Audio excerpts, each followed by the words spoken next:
beautiful day in Byron. A hot day with Manu and Neri. Do you want to give the people like an introduction into who you are and what you do? I guess, first of all, thank you for making all the way to Byron. And somehow finding our story interesting enough to be here today. So, yeah, Manu. I'm Neri. And we are husband and wife and business partners. We are the owners of Ottway the Label. Yeah. So I became aware of you guys from someone in like the arts and festival world. He spoke very highly of you and your kind of story.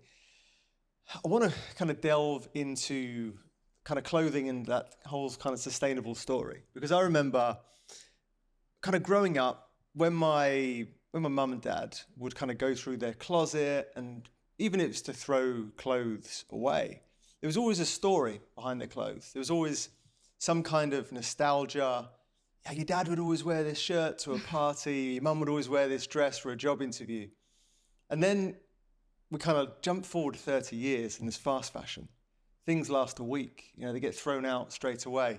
And even if I went through my wardrobe today, I'm thinking, what's the shelf life? And you guys have kind of flipped that on its head, really moved away from kind of fast fashion. What was the kind of beginnings of thinking to do this? Let me, just before getting into the beginnings, let me do something that I'm not meant to be doing right now, that is leaving the room. I'm going to bring you one of our shirts. Yeah. So you're going to see the story.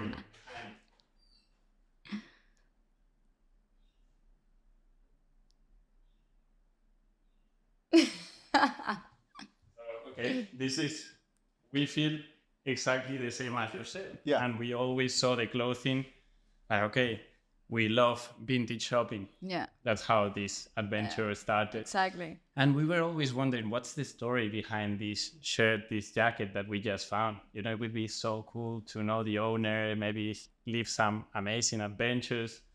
So by that nostalgia and that feeling of getting to know more, we always, when designing, we come up with an idea, with a story that gets printed on every single design. So when you get one of our shirts, you can read about it. Read the story. And 5 years later, this was designed 6 years ago. Yeah. You can still read the story. So in 30 years, when you find one of our pieces, because they are made to last, you can read about the story. Well, that's something unique that I wanted to show you. I haven't seen it in other That's awesome. That was not something I was expecting. Where did you come up with the kind of concept to like sew the very story of the fabric into I think, each piece? because we are storytellers, no? Yeah. We love telling stories, and for us, like we both, Manu and I, we love fashion, but at the same time we love adventure. We love to do many things, and having a piece that can tell a story and then can pass through generations, and everyone can read about it is something. So yeah. At the end, as Neri said, we are storytellers, and we have found in fashion or in clothing the way of sharing our story. Yeah. But it could have been homeware. We actually, before starting Ottway, we tried a homeware brand. Yeah. We set up a company, and we were meant to bring cool stuff from Morocco to here. Yeah. So it was all about finding the right vehicle to tell a story, to build a community, to connect with other people, to be here with you today. And it's been clothing. We love fashion, but it could have been, as I said, homeware or any other stuff to facilitate this. Kind of being fascinated with this and having that explorative personality, is that in your DNA or your development? What was the kind of fingerprint remaining from your childhood that kind of took you on this journey? Did you always want to travel and kind of be voyagers?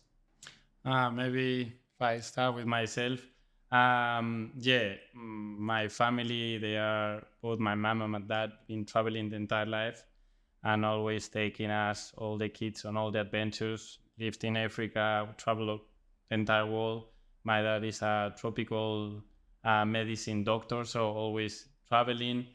And I guess that's been definitely part of my DNA, always inspired by new countries, new cultures, to go off the beaten track. And that's somehow how or why we landed in Australia.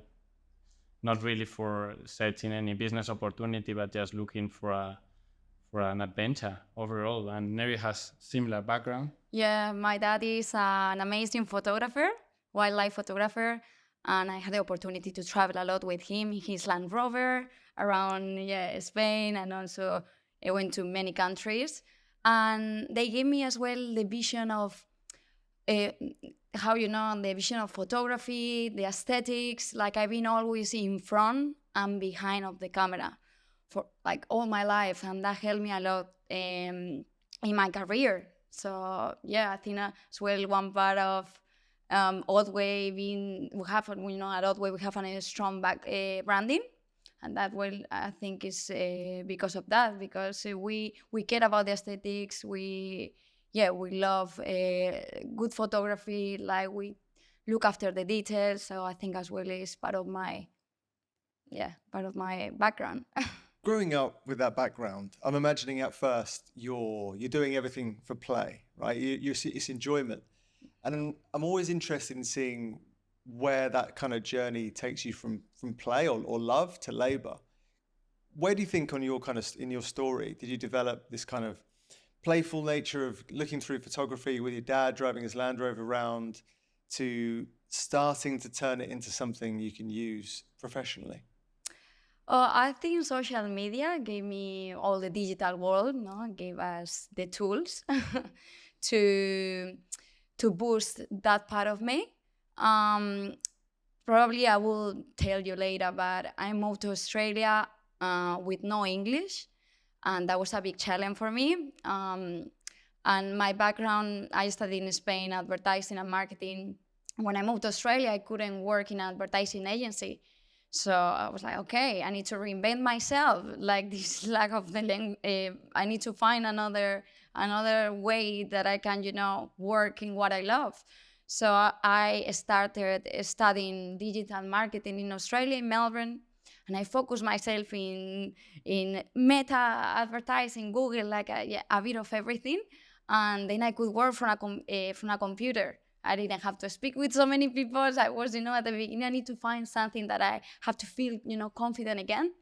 And since then, I started creating content for brands, developing the digital strategy, like doing all of that. And yeah, that helped me to put my love for photography, my love for design and fashion. It's been just all a mix. Beginners usually overvalue planning and they undervalue doing. From what I've seen, you attack things, you go and do them, right? There's no kind of sitting around waiting for the perfect moment. What about you? What kind of drove you to become a doer? I don't know. I think being a doer, at least in my particular case, it's part of me. It's how I was born. I always been a doer. Since I was very little, let's do this, let's do that, let's do it now. I can't wait for tomorrow. Let's build this little shelter or cabin in the woods. And I was organizing all my mates to do it and convincing them. So, because sometimes it's the power of convincing other people that enables you to do something. Because by yourself, you are pretty limited, right? So yeah, it's somehow, in my case, always been there. That, like doer spirit. That somehow it led me into either traveling or business. They are both somehow linked, like being an entrepreneur, like always looking for something else. And as you were saying, not necessarily having the magic recipe before going somewhere or trying something, you just do it. And obviously you try to learn as things progress. You want to make less mistakes. So, you surround yourself with people that maybe they've been there already and they give you a couple of tips. But yeah, my main advice is get things moving, start. Like, don't overplan, overplan kills magic. When I've seen people come over to Australia or any country where they don't speak the language, there's often a recognition that they have the talent, but they may be being denied access because of language barriers or whether qualifications translate. Did you have any resentment at not being recognized for how good you were? Maybe being held back because English wasn't your first language? Yeah. I was, my first years in Australia, they were a bit tough. Manu had a busy life. He was doing amazing at corporate, like super proud of him. But at the same time, I just finished my degree in Spain. I was so excited to start working, and then I landed in beautiful Australia. But my confidence went down. Even it's funny because I was like, with the doer spirit, I was like, all right, get out, find a job, start speaking English in the job, right? Don't stay home. And poor Neri started going to different model agencies because he used to model a bit, do some commercials, and they pretty much all of them push her back. And it was her first week in Australia. She was coming back home. And then, look at her now. She has modeled for some of the biggest brands in Australia. So I'm so proud of that. But yeah, the beginnings were harder, especially for Neri. Like that's because she didn't have the language myself. I already had like something. I had my corporate life, even though it was very challenging also at the beginning. Yeah. But yeah, put a lot of effort. One of the things that fascinates me is I don't know if you've heard of the region beta paradox. So it's the theme, or the hypothesis that if something is fine, there's no need to fix it, right? It doesn't need to be perfect. Yeah. But if something crosses a certain threshold of bad, you need to go out and do something about it. And I'm wondering, especially for you, Neri, if everything had been good enough to start off with, do you think you would have pushed to create the life you have? Or do you think you would have settled into mediocrity? No, I always chase my dreams. So I came to Australia. I was ready to learn English first, and I was ready to develop myself personally and professionally in a different country. And I had so much energy and passion into whatever I was doing at that time that I think that was the thing that was keep me going. And I had a big support. Manu was 100% there saying that you are the best, you're doing this, you're doing that. And I think, that having as well that couple support and also the time that I dedicate to learn and reinvent myself, like studying digital marketing, like trying to figure it out, how I can combine all my passion together. And then after a few years that I've been working as a freelancer for so many different brands in Australia, Manu and I, we sat in our house and we say, okay, we need to do something together. We really need to have a project in common, because I admire your work and I love it, but also I think we have a lot of potential. He has a businessman side, amazing. He's super creative, has great ideas, and I have as well the digital marketing background that nowadays is super important, and also the photography side, like how the brand works at the moment, and I think we had that idea of doing something together. Balance is an interesting one, because it amazes me how many people, they want to be exceptional, but they want to fit in, right? And by very definition, if you want to fit in, you're not going to be exceptional. Now, you really created a community for yourself by doing what you do. Yeah. How much do you think about the kind of exceptional life that you've created and how you've had to kind of leave behind some of the normality that's been there? I mean, to be honest, for us, it didn't feel exceptional. It was only until people start telling us, like, wow, this thing that you're doing or where you're going, it's so cool, so inspiring, that then still today, we don't believe it's really exceptional, but people tell us and loves our lifestyle. So we realize, well, maybe they're right. So yeah, I don't know. We had to take some risk. First risk was moving away from our country and coming here far away. And then the first years were like honeymoon, right? Like you arrive to a new country, happy days, you just spend your weekends and your long weekends and your holidays traveling around, discovering a whole new continent, so much to see. But it's once the honeymoon is over, so let's say after 3 or 4 years, you go back home for Euro summer or whatever. You come back here, Melbourne in winter, July, 4 degrees, and no one is waiting for you in Melbourne, right? Like we were there 6 years ago. This moment of realization was there. So 6 years ago, before starting Ottway, or 7 years ago, we landed in Melbourne after living 4 years in Australia, and we had no one really to call and say, hey, we're back in town. We have friends, but they were all gone. We didn't really build a community at that time. It was just friends from here and there, some other overseas friends that they were already gone, work on holidays. So we felt like so lonely. And that was a turning point for us. Like, okay, we want to stay here. We have to build a community. We need to build connection. And we could have done, let's say, a clothing brand bringing the Mediterranean vibes. You know, we are Spanish, bringing all the Mediterranean inspiration.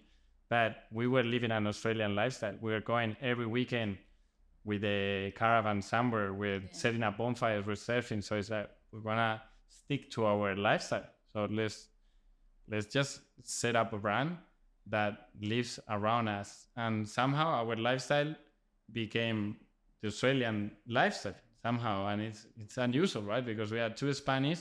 Now we are Australian too. We're very proud of that. But you know, like two Spanish showcasing the Australian dream, especially for many people. So yeah, we had to take some risks definitely to do this. To take risks, it takes like courage and bravery. And I was reading Tim Grover's book. He was the coach of Michael Jordan and Kobe Bryant. And he was talking about where your kind of fuel source comes from. Is it clean energy? Is it dirty energy? Sometimes people need something negative in them to go and create something.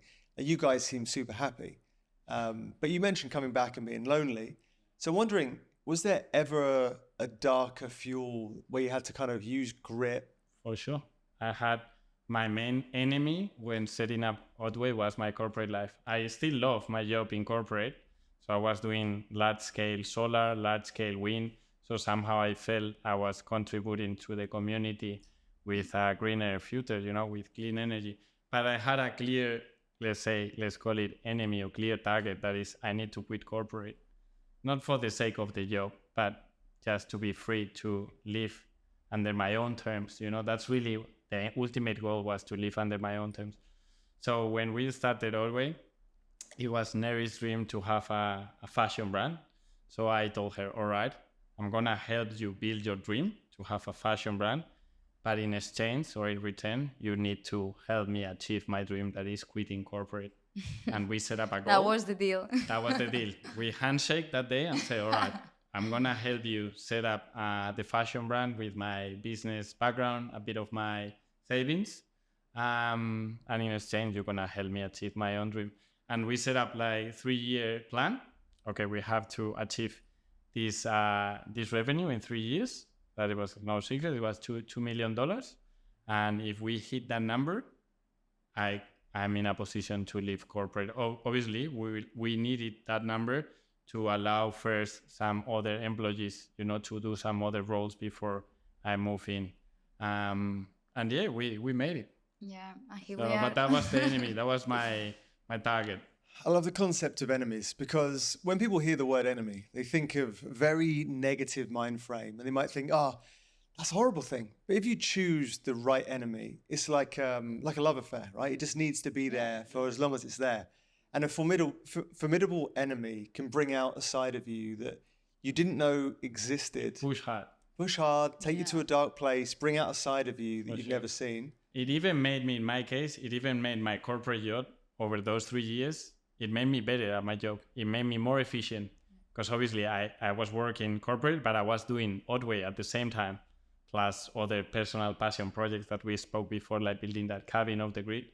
So I was really busy, and I had to be very efficient on my corporate job to allow energy and time for the other things. So it actually made me go happier to corporate. So having corporate, let's say, as an enemy, it made me those 3 years better at corporate, because I could see the light at the end of the tunnel. So at least I was like still motivated. I was like, all right, it's only 2 years left, 1 year left. So it worked well for both parties, for my corporate job and for my personal project. Yeah. Was you equally patient, Neri, or was you? You can imagine how patient I am. Yeah, Like, she's- can you please tell? Yeah, one of her main assets or skills is being patient, especially with me around that I bring so much energy. Yeah, Manu is hyperactive, but at that time he was phone calls all day because he was reporting to Spain after work. So his day was finishing around 10 p.m. So I had so many dinners at restaurants by myself. I have to leave the table and do things. So yeah, I think our life has changed a lot. Manu had a full corporate life, and we were living in Melbourne, city vibes, busy lives, and yeah. And now I see our lives here in Byron Bay, where right now we are barefoot in this tropical coastal town, living in a slow life. It also it's interesting, this enemy that you mentioned, because somehow I fought so hard to beat the enemy that when I beat the enemy,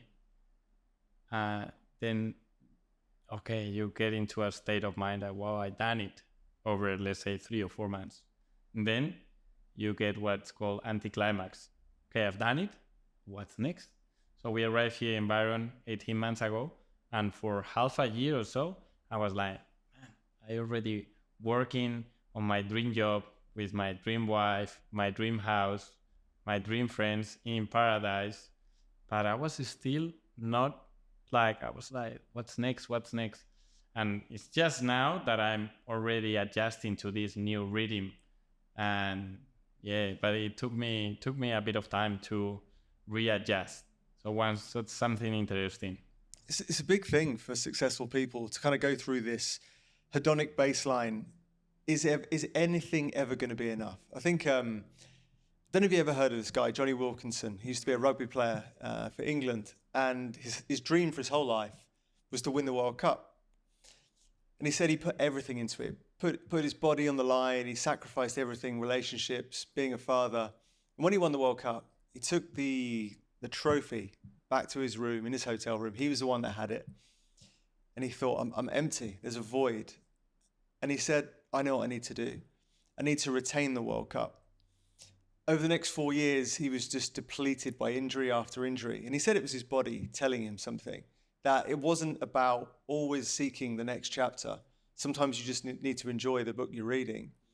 How do you kind of overcome that need to constantly look for the next thing if you can't enjoy the thing you have?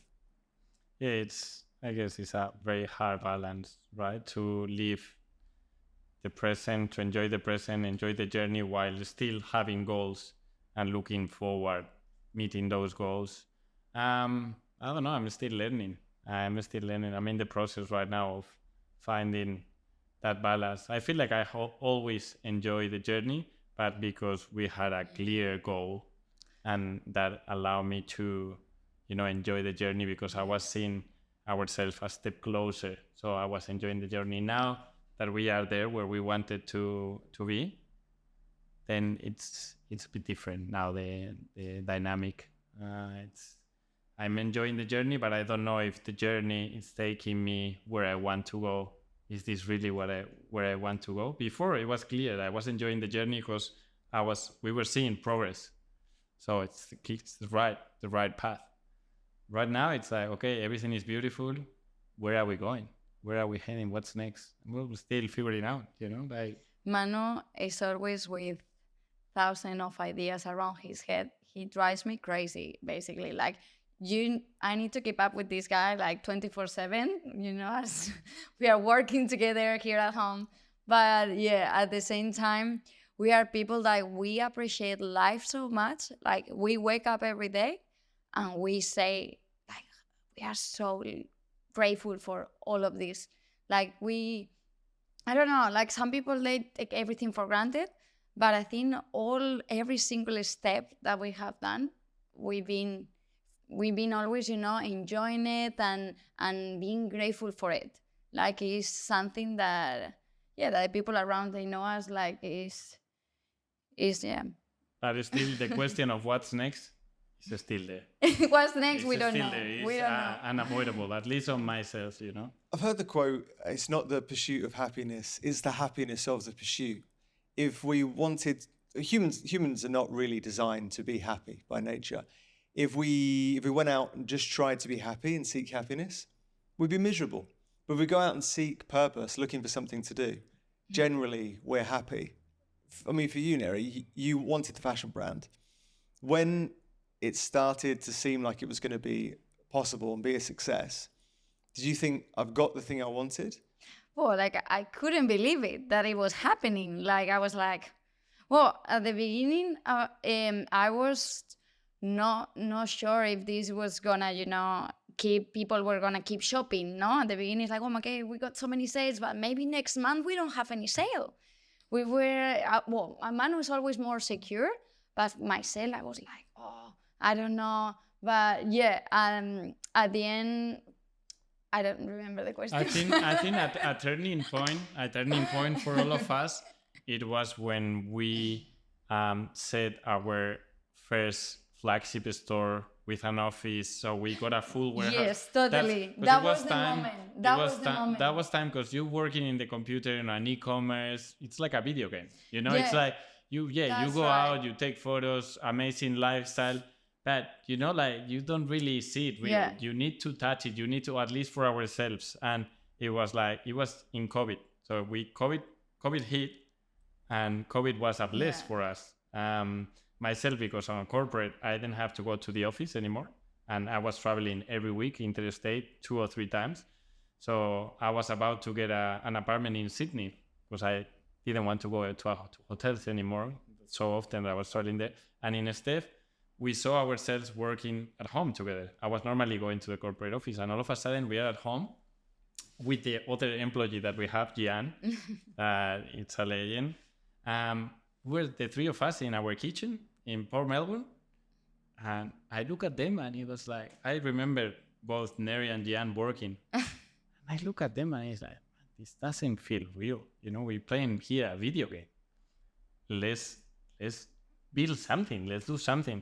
And we start looking for a space. It was the worst timing because it was COVID. I was saying to Manu, like, COVID, everything is closed. Why we're going to start paying a rent if no one can come to our store? Like, we're going to start paying for something that maybe we're going to be stuck at home for a year. Like, but Manu is like, oh, this is a great opportunity. So sometimes... obviously, it was so cheap. No one wanted a warehouse, so we waited a bit, and it was so cheap. We saw an opportunity, a big warehouse in Collingwood, and it brought light to the entire COVID experience for us because we had a 300 square meter empty warehouse, white canvas to play around, to set up the warehouse, set up an office, set up a store. And by the time that we finished, COVID was already about to finish too. And I don't know, it gave so much sense of ownership, of being real, of not just playing the econ video game. I don't know. That's how we are. Back to your question, that moment that when we opened our first store and we saw all our designs together hanging in the racks, we were like, okay. Like I was looking at Manu like, we made it. Like this is real. People are going to come. They're going to touch our designs and they're going to shop them here. We're going to meet the customers. It was for me one of the best feelings. I was crying. I think that they cried the entire day. I got flowers from my mom from Spain. Like I received so much love, and I was like, I accomplished one dream. But yeah, now that we have 3 stores, I was like, oh, at that time I couldn't believe that we were gonna have another one in a few years in Byron Bay. That is one of my favorite places in Australia. So yeah, everything has been developed. Even this last store in Bondi is as a result. We always wanted to be in Sydney, in Bondi. But yeah, it was like we had an interesting year, 2023. We got married in May. Amazing wedding in Mallorca. All our friends from Spain and Australia together. It was like the perfect day, perfect honeymoon with 20 Australian mates all around Spain.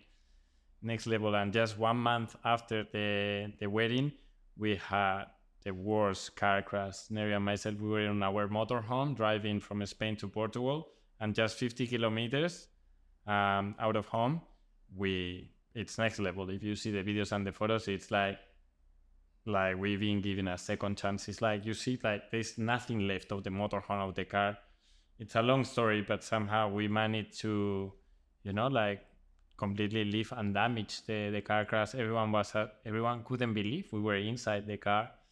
And anyway, we were into a status of like super hype of wedding, like pre-wedding, wedding, a honeymoon, and then after that, like a massive car crash. And so emotions, they were like a roller coaster, and we went into a bit of I won't say a dark stage, but we were a bit like no energy. Like, I don't know, I think we released so much dopamine in all these months that we were flat. We were just flat, not really excited. And I don't know, when you are like that, myself, I'm all right, I feel no energy. Let's go hard, let's bring the energy back. And I said to Neri, let's open a store in Sydney. Let's go, let's find the space, let's bring the people, because after the car crash, we realized we wanted to be even more social, see more people, connect with more with the community, do more real life events. And it was tough because we set the store in 2 weeks or less. So it was like record, and we do everything ourselves, like from setting up the shelves to folding all the clothing. But I don't know if maybe you correct me if I'm wrong, but doing that, it completely erased what happened. It brought the energy have your back mind up. busy, so you don't overthink what happened.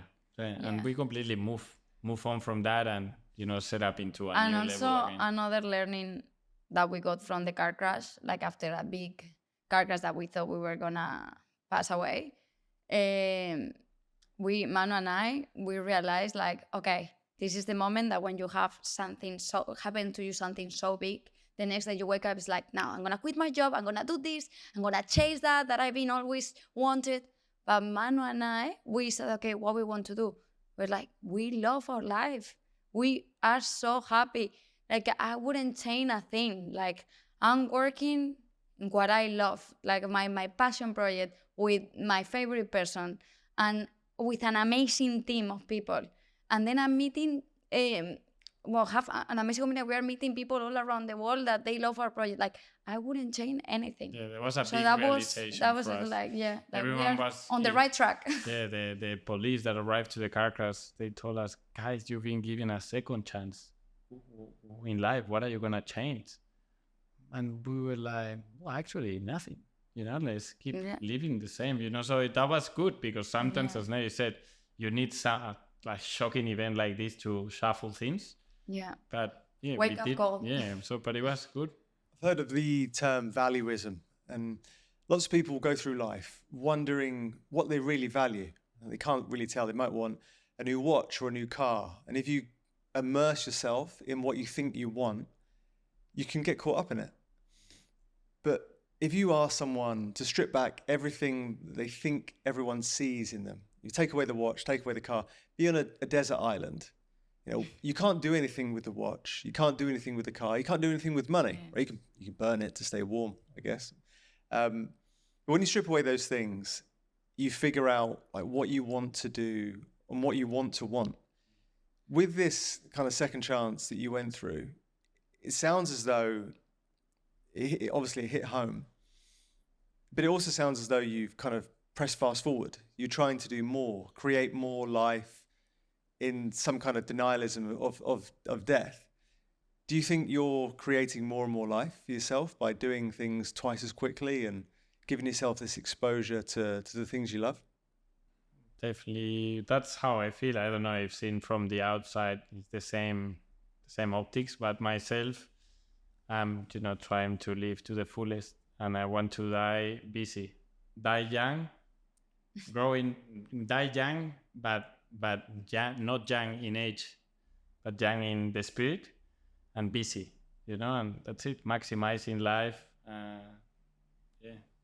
Going to talk about youth quickly, because this has been blowing my mind lately. There was a study from Ellen Langer in 1981, right? She gathered a big group of 80-year-olds, right? And she took them to a monastery, and in the monastery they had actors that was pretending it was 1961. All of the TVs were showing shows and news channels from 1961. The magazines said 1961. And in 5 days, these 80-year-old men all started showing signs of age depreciation. Their eyesight got better, hearing got better, arthritis would start to move away. Their fingers got longer and they got taller. It's in 5 days. Do you think having that personal belief and that narrative about yourself, about not kind of buying into the stereotypes of age and aging, would keep you young and keep you kind of in your prime of life? I definitely think so. It's like how you feel, not really what the ID says. Your age is really how you feel. And I don't know, I feel inspired by my family. For example, my parents, they came to Australia recently, so they still traveling overseas, they're still training, my dad come with the boys and train every morning. So it's how you feel at the end. Obviously, the body slows down, but still, it's how you feel. People that you surround with, it's very important, have the energy that they bring. Surrounding yourself by also some other younger people, it helps you stay at that level of energy. So it's a growing young, right? That's how they call it. What's young? Joven? Don't know. I can't remember. I want to talk about the fashion industry. Yeah, let's go back to fashion. I need to reel off some stats, some scary stats about the fashion world, because fashion's facing a looming reckoning with sustainability. It can't continue on the current trajectory. There'll need to be more Ottways, or you'll need to clothe the world. So some things to run by you. Of the 100 billion garments produced each year, 92 million tons end up in landfills. To put that in perspective, that means that the equivalent of a rubbish truck full of clothes ends up on a landfill site every second. The average consumer throws away 37 kilograms of clothing per year. The number of times an item of clothing is reworn has reduced by 40% since 2007. The clothes you're creating, like the stories that are woven into the label, are there to last. It seems like the only idea that's sustainable and works. How do you go about kind of giving that to the industry without having them just copy what you do? I think it's hard to copy our model for a big or a large corporation because we put so much love into its design. A main point of differentiation of Ottway when compared to a larger brand is that Neri and myself, we both design to ourselves. So in majority of the large brands, they design to the customers. Whatever they think that is going to be the new trend or whatever they think they're going to like. Ourselves, we design to ourselves. And when you design something to yourself, you're going to do it to the best of your standards, at least to your own standards, because you want to have the very best, right? Yeah. So we field test. We don't follow, Neri leads the design, especially on the women's section, and we don't follow any trends. We don't even care what the others are doing, what's going to be on trend in 6 months or in 12 months. We design whatever we feel like. Yeah, that's why, we don't make big collections. We design for ourselves. We don't need to have releasing every collection so many pieces. We, with 5 pieces each, we are happy, we are fine. We don't want to overproduce just for the sense that we need to give more option, we need to give this to the audience. It's like when you see the majority of the brands, they release a new collection, and myself, I click, I'm just curious, and maybe they have 50, 100 items. Let's say 50, and maybe I like one out of 50. So it's like, let's just do the one that you like, and maybe a second one. But you don't have to do 50. So let's do 1, 2, 5. Let's use only natural fibers, cotton, linen. Yeah. Let's produce in small batches. So we normally do 200 per design. Yeah. Put it out there, see what's the response. So loud, people still demand it. Yeah. Let's restock on demand, another 200. Yeah. That way, avoiding waste. Yeah, we never generate waste. Never. We haven't ever done sales in 6 years. Never. We don't participate in Black Friday. Well, we do participate, but we take action. We make a statement saying we do 0% sales. When everyone is discounting 50%, right? We put 0%, and still a lot of people buys into that. So at the end, we don't devalue clothing. If you design a jacket 5 years ago, it's still there on our website. And if it was $100, today it's still 100. It's not 80, it's not 50. We don't devalue the product, you know. That way, we haven't generated a single piece of waste, at least from our end. And as well, we don't create that culture. Okay, it's half price. Maybe I don't like it as much, but it's 50%. I buy it, and then you wear it twice and end up in the garbage or at the bottom of your wardrobe. As we don't discount, we don't participate on that, you know, mindset. Obviously, people, you know, have to wait until get restocked, but it's part of our philosophy. You like Ottway, you wait for it 4 weeks, and you are gonna have your shirt or your jacket back in stock. But yeah, it's the way that we see business. It's great to see someone that kind of has their art, because the best photocopier in the world could make it a perfect copy of a piece of art, Van Gogh, right? But it doesn't have the why, and because there's no why involved in copying art, there's no value to it. What is your why? Our why? I mean, why people jump into Ottway? You mean? Why we are doing this? Yeah. Why we decide to follow this path with Ottway instead of, you know, mass produce and go hard with collections? I think because Ottway follow our lifestyle. And we are people we like, you know, simple things, slow living. We love clothing, but we love reusing a lot our clothing. You know, you can wear this vest in so many ways. Like, we don't like to buy one thing and then buy the next week another thing. So we love up shopping. We love unique stuff. And yeah, that's also Manu's background with sustainability. That's why Ottway is super connected with solar energy. Like, we have solar panels. Like, our life is connected with Ottway, and this is our vision, how we see life, and Ottway is like this.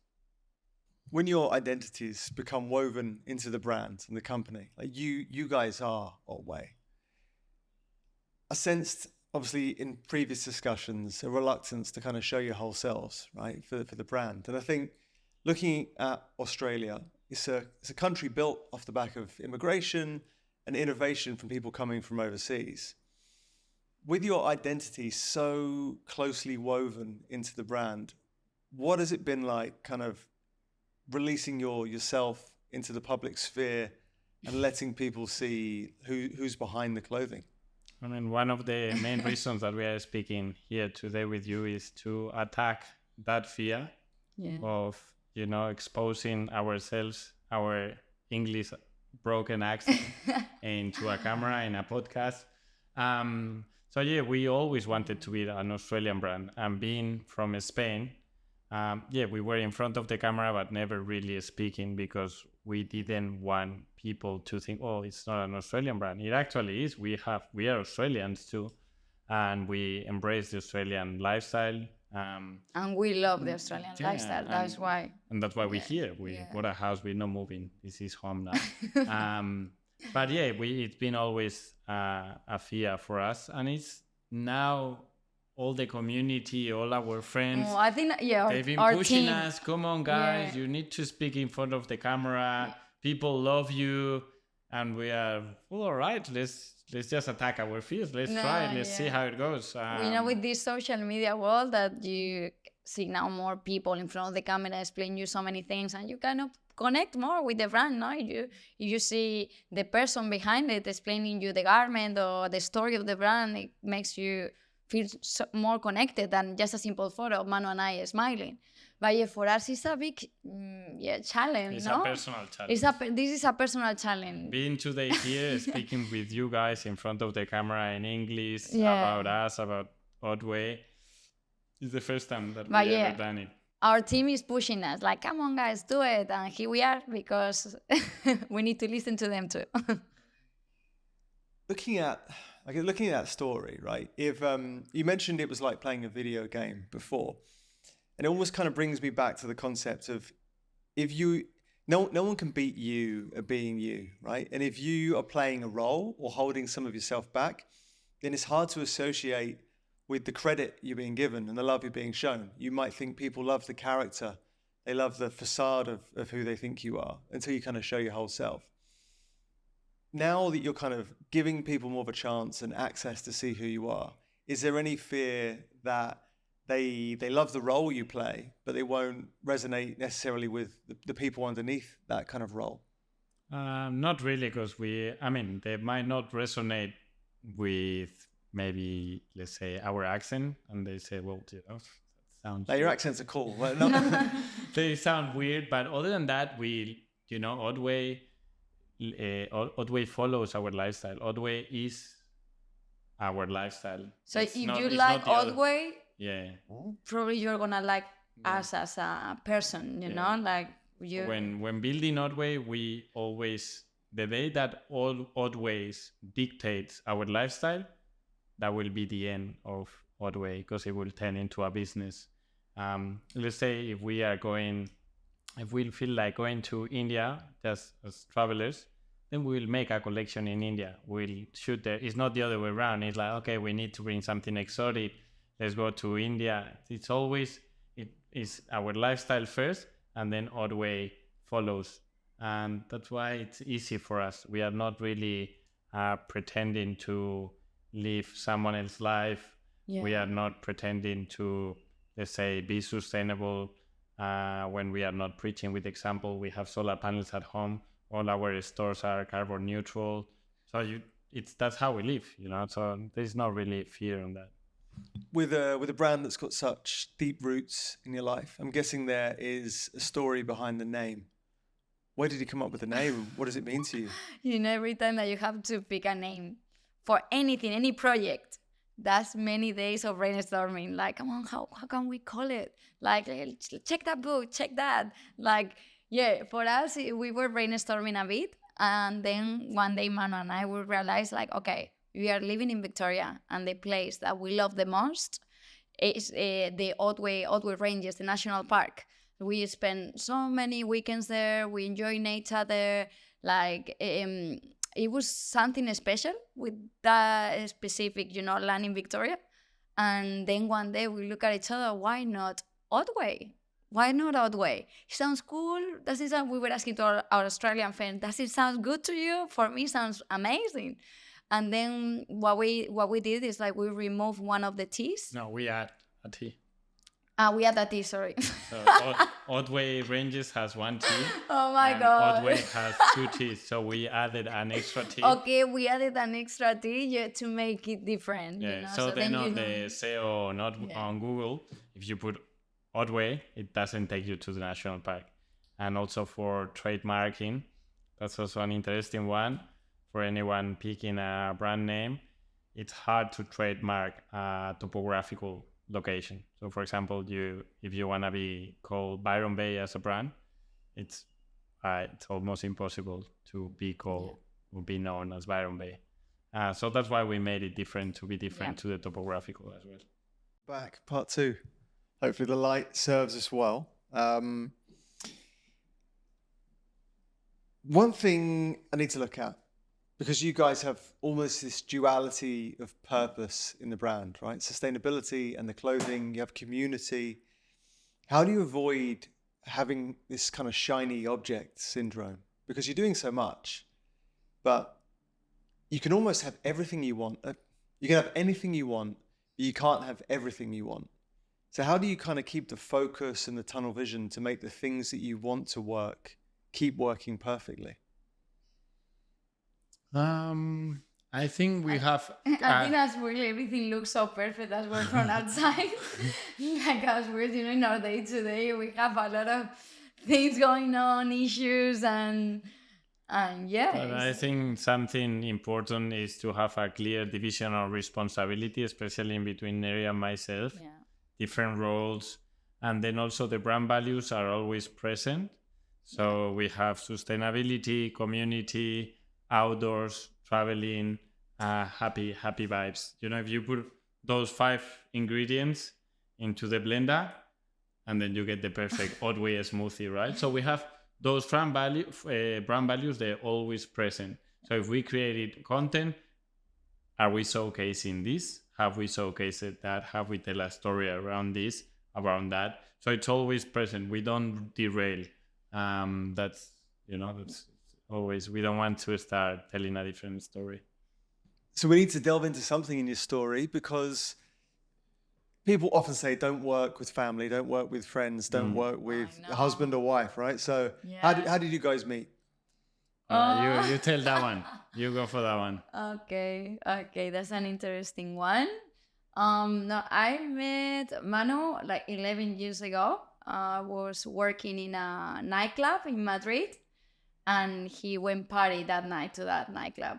And I was working there as a waitress. He came to order a drink, and it was kind of like love at first sight. Like, we look at each other. It was an amazing connection there. But yeah, we didn't chat. We didn't ask for the name. We just nothing. But it just was, I don't know, like a strong. I found her on Facebook and Instagram wasn't a thing. Yeah, I found her after the second encounter, because I came back to the club 1 month later. He came back to see me again. I didn't ask. I was too. Being honest, did you go back every day? No, I got lucky. I went a month later and I saw her again, but I was too arrogant or too cool to ask her for the phone or anything. But I somehow managed to someone else to find her on Facebook. But she had Facebook closed, but I could still had, I know her. I had her contact. I could send her a DM there, and I kept that. That was my, like. Yeah, and then we went for a date. He came to pick me up at uni one day, and since that day until today, we were in Spain together only for a year, because Manu was transferred to Australia for his work, kind of straight away. And we have to be 1 year in distance as well, because I was studying my last year in uni and I wanted to finish it. So I said, okay, I love you. I'm going to follow you, but you need to wait for me because I need to finish my studies too. For me, super important. I wanted just to get that finished. And then I fly to Australia. At that time, I thought, where is Australia? I didn't have the need to move from my country. Like, I was pretty comfortable living in Madrid with my girlfriends, studying what I like. And it was a big change for me. But I have to say that thanks to my family, that they are super supportive. I'm only child. They were pushing me to go with Manu. Like, if you think that is the man, just follow him. Go for it. And you always can come back home. And that's what I did. I finished uni after a year in But distance. You didn't come back home. Yeah, that's the part that my mom is not very happy about it. Like, my mom is still asking when we are gonna go back. But yeah. That is an unusual story with like the parental kind of push, if you like, because so often family have their own kind of narrative around what they want for children. They want them to be safe, happy, healthy, and parents usually have their own kind of plan for children, right? You've gone 10,000 miles to follow Manu, and you've started a business. Lots of risk. There's so much risk involved there. Do you both have some kind of huge propensity for risk? Do you love gambling? Are you at the roulette wheel of life? No, we are on that sense. It might seem risky, but when you take informed decisions and you are prepared for them, they are less risky, at least from our perspective, right? Myself, when we started Ottway, I've been working in corporate at that time for 7 years. I had the best mentor in corporate, my uncle called Joseph, best mentor ever. And he gave me all the skills and the foundations to be in a position of starting this project, knowing what I was doing. So it was not really seen as a risk for us starting the project. It was never really taken any risk with Ottway. It's always been step by step and confident, We don't want to, we are not in a rush, and I think that's important as well. So the brand is growing organically, and that is key for Ottway too. Like, we're not putting pressure into the business. Yeah. It's still Ottway is even though it's the way we sustain ourselves and and the vehicle of our lifestyle is still a passion project. At the end of the day, that turns into a business, and we need to start making business decisions. That day, maybe it's time to move on and do something else. I love that you've proposed something that becomes a fix, because so many people are critics, right? And they'll say, this is terrible, fast fashion's bad, but they continue to buy into the very thing they criticize. Yeah. And someone said that Simon Cowell, I don't know if you know Simon Cowell, like imagine X Factor. Is it X Factor in Spain? No, something like that, yeah. People go on, they'll sing their song, and they'll be like, you're terrible, right? But the people that are saying you're terrible can very rarely write a song. Yeah. So it's unusual for someone to come along and propose something that will fix the thing that doesn't work. How difficult was it for you to come up with a concept that not only ties into your kind of background and brings you fashion, but also fixes a huge problem that's there for the world? I mean, we didn't have any idea about fashion itself. You know, we like clothing, but we didn't know how to design, how to find fabrics. So it was a self-taught journey on that regard. Neri was into digital marketing, but we didn't know much about e-com either. You know, it was also self-taught. So yeah, I don't know. We just took that sort of journey of learning. Yeah. And, you know, like always never looking to what other brands or businesses were doing. We always focus on what we love, and that's it. That's really our formula, is just doing what we really love without focusing on what's on trend, what other people are doing. Yeah. And also, if you check our emails or the stuff that, you know, that we always send, we always have recommendation of music that we like, or trips, or books that we read. Books so it's as well more personal. So it's not. Yeah. I like that you said you're not in a rush, especially because slow success strategy is so important and so few people really follow it. I'm going to butcher the stats, but I think 75% of people that win the lottery go bankrupt within 5 years. And it seems that one of the worst things you can do to someone is give them too much too soon without really knowing how they got there. They can't repeat it. Yeah. How much kind of goes into your, I wouldn't say slow success, because it's been a rapid trajectory. It looks from the outside in as though you've had this like overnight success. It's probably taken years and years. But how much kind of goes into this sustainable or slow success strategy that you can keep to continue and enjoy? I mean, we wish, for example, last year we set ourselves a goal of not working on Wednesdays. Okay, so even making even more slower. And this is Wednesday. This is work. Yeah. So we're working today. But to be honest, despite setting that goal of even going slower, we didn't achieve it. We are going slower, but we are working on Wednesdays.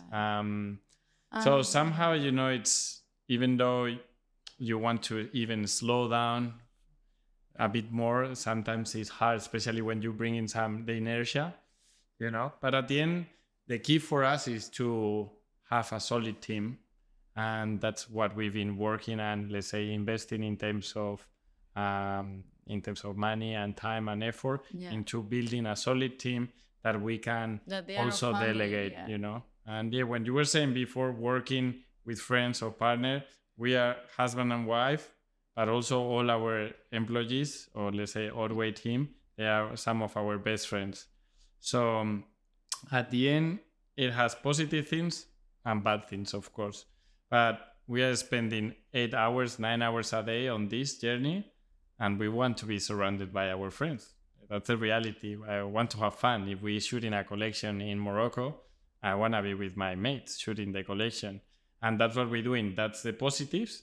On the negatives is sometimes, well, you know, you have to be extra gentle when dealing with certain topics because, you know, you are your friends. But overall, for us, it's worthy, like having friends around us rather than... The more I see successful, happy people, the more I kind of consider their contained, pristine environment. They're not necessarily surrounding themselves with people that are going to bring the wrong energy to them. They're not going to dilute their experience with drunks or debauchery or negativity. How have you gone about creating that kind of environment? It might not be for the optimal I environment. think, Manu and I, we are happy people. We are always positive, happy. It's very rare that you see me angry, like very rare. Very, very Very rare. rare. I think I have bad days, but Neri, she doesn't have any bad day. I think we just give that energy, no, to the people around us, and that is what, I don't know. We surround with good people, and then we bring this positive energy and makes our job easier, our life easier, and that's why I think we are doing well, because we are all happy. If you ask our team, they are happy at work. But somehow we attract the same, happiness, energy, but they have it too, because we don't surround ourselves by people that they are not on our same, let's say, wavelength. So they always tell us that when some people comes to an Ottway event and it's the first time, they say, wow, such a good energy, good environment here. So much, so many smiles, such friendly, healthy people. And well, I think that's what we attract, but also is what we like to be surrounded with. So it's like it's a good environment that makes the brand to be such a happy brand, such a fun brand. Like I want to be part of the community because I want to be in that concert with all these people laughing and dancing. I think that's what we are, and it's true. Recently read a book by Oliver Burkeman called 4,000 Weeks, and it goes into the premise that we essentially live our whole lives is around about 4,000 weeks, which kind of scared me. I thought, even once the end of this week's gone, even if I was zero, I had 3,999 to go. That doesn't seem like many. You guys had a near-death experience. You guys are kind of living life to the max. Are there things that you're scared that you won't be able to do? Myself, obviously, I want to, as I say, die young as late as possible. So, with a young spirit as long as possible. But if I die tomorrow, obviously I want that to happen. It will be a tragedy. No one's asking you. Why are you saying this? I will be accomplished, like I will feel accomplished. I'm happy as I am. I have fear of stuff. I would love to travel more. Myself, I would love to travel more. I would love Ottway to be more on an autopilot state, where allows me to be less hands-on. That's so I like to travel a bit more, more freely. And also as well spend more time with our families. Have the the possibility to go back home more often and be with them. Yeah, and sometimes Neri and myself not necessarily speaking about Ottway. Like having a good time, but at the end. As a couple, no? Because sometimes in having a business together brings so many problems. So no problem. You just chat about, your day, but you are always talking about Ottway and we go for dinner and we have to say, please, okay, let's put the phones away and don't say the word Ottway. And we love Ottway, but also it's important to put that space in between your personal life and the professional life. But it's hard, no? It's hard when it's your business. It's really hard, but that's why for us, our mission this year is to hopefully keep growing Ottway to our following our pace, but mainly set the basis for an autopilot with a solid team, so we can at least go on holidays for a month, let's say, without checking anything. That's really the mission for this year. Interesting look on having this kind of digital detox or workload detox. But a question I want to ask both of you is, if you could plan your ideal day, bearing in mind how much you love your work and your life, what would an ideal day look like? My ideal day, it will be waking up in Australia and going to bed in Spain. So let me explain that. Wake up in Australia, beautiful weather, you go for a surf, best coffee in the world with your mates, amazing life. Then you go for a nap, Spanish siesta, and then you wake up in Spain. And I'm with my family there. I catch up with my mates in Madrid. So much going on outside. And you go late to bed in Spain. So that will be for me the blend of both worlds, waking up in Australia, going to bed in Spain. Because I think, I don't know, Spain at night is really fun, and I miss my people over there. But also Australia is incredible. You know, like all the outdoor activity, all the action that there is in the morning. I'm a morning person. Australia.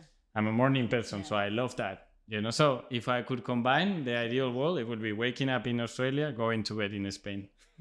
I will join Manu 100%. That would be my ideal day as well. That's perfect. Like, that's perfect. Like, yeah, I will do the same. So you cannot forget about me.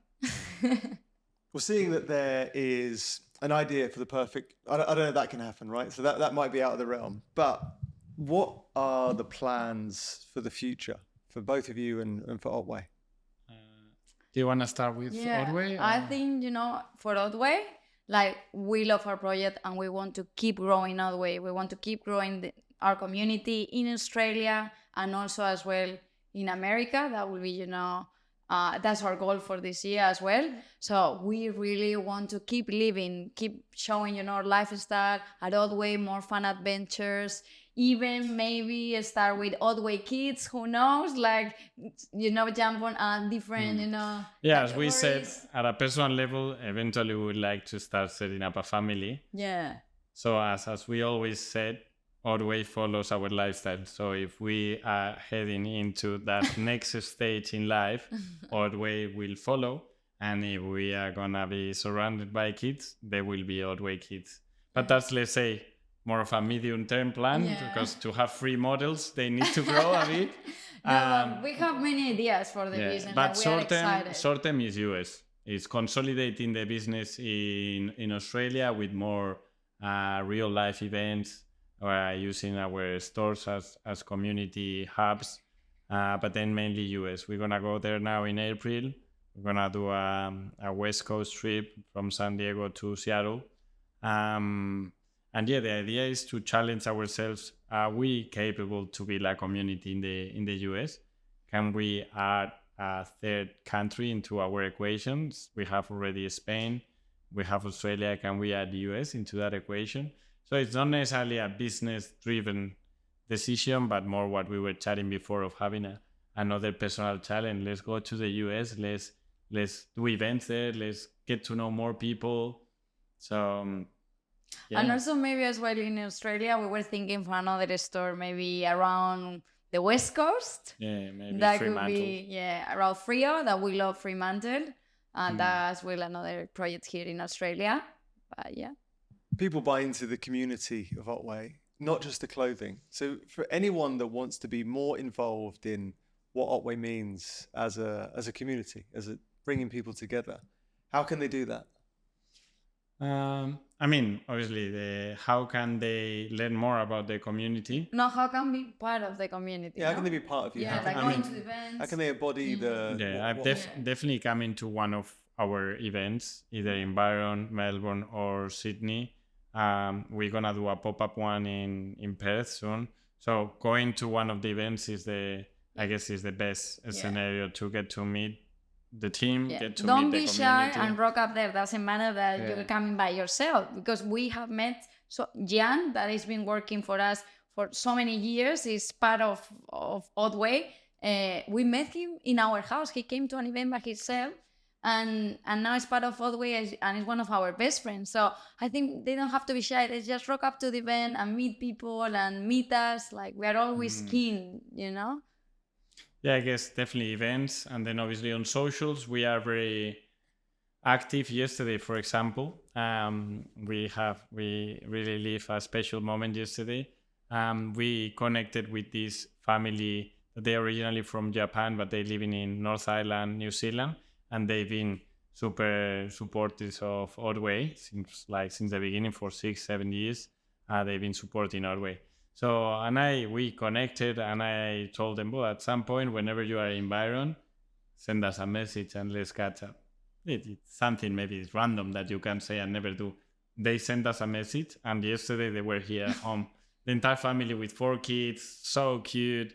It was the best for us. It was the perfect example of how through Ottway, we had that family, beautiful family with us yesterday. They were so happy to be with us. We were so happy to be with them. And eventually we will go to North Island, New Zealand, and we will go to the house for sure. And the same 2 months ago, we were doing an influencer, let's say, strategy. And, you know, we were for the US, and we could just like, okay, we can reach out someone in the US, send them a parcel, they can promote Ottway there. End of the story. It's a transaction, you know, we pay X amount, that's it. And we felt like it's not really our style. We don't really pay that. We everything we do is organic. But then we thought, well, imagine that instead of just paying that influencer for posting a photo, what if we propose, in this case, her to come to Australia and we cover the flights and she stays home with us for 2 weeks? We don't ask anything in return, just to have a good time with us. We connected with her. We've been like chatting for over a year, and she was like, right, let's do it. But so then she landed in the airport, has never seen us before, and we pick her up, stay at our place for 2 weeks, best friends now. Yeah. So we invested, let's say, our time, our effort, and our money instead of like just a business transaction into building an experience and a relationship and forever. Friendship forever. Then we had another friend, let's say Insta friend. We have so many stories like this. But that's the amazing thing about Ottway. We have met so many amazing people all around the world, and we are so thankful for that. From Sweden, we had a guy that's been supporting Ottway for years, and we never see him in real life. We've seen him in all our stories, all our photos, Linus. And then we told him, come to the wedding, because he was in Europe. And he rocked up. First time we saw him in our life, it was on our wedding. And he came by himself, and he was already part of the family. He knew everyone. Another mate from Germany, I've been in touch, but just on Instagram for years. We went to Germany with our motorhome, and I told him, hey, Felix, man, we're going to be in Germany. And he said, stay at my place for a week. We stay with him in his cabin, shoot a campaign with him. Now he's coming in March to ours. Yeah. So at the end, that's why we built Ottway. And then next week I will be in Sydney. I will say, hey, let's catch up. You know, at the end, that was really... Sounds like it's my chance to offer you to say mine. But yeah, that's the whole, you know, the whole journey that we live in. Yeah, I think you imbue so much meaning into the brand, and you're creating something that lasts. Mm-hmm. The more people get to see of you, I think, not just behind the camera, but to see and feel and experience what you're trying to create, I can't imagine anyone that's not going to be heavily rooting for you. So thanks so much for coming on the show. Really appreciate you. Thank you so much. It was a pleasure. It was our first time doing this, and we feel, well, I felt at least very comfortable with you. Like, it's been amazing. You should be on so many more. I can't wait to spend all of my money on no way, you became now VIP. You know? Now we're going to take you to the shop. Awesome. Let's go to the shop. Thanks so much, guys. Appreciate it. Thank you.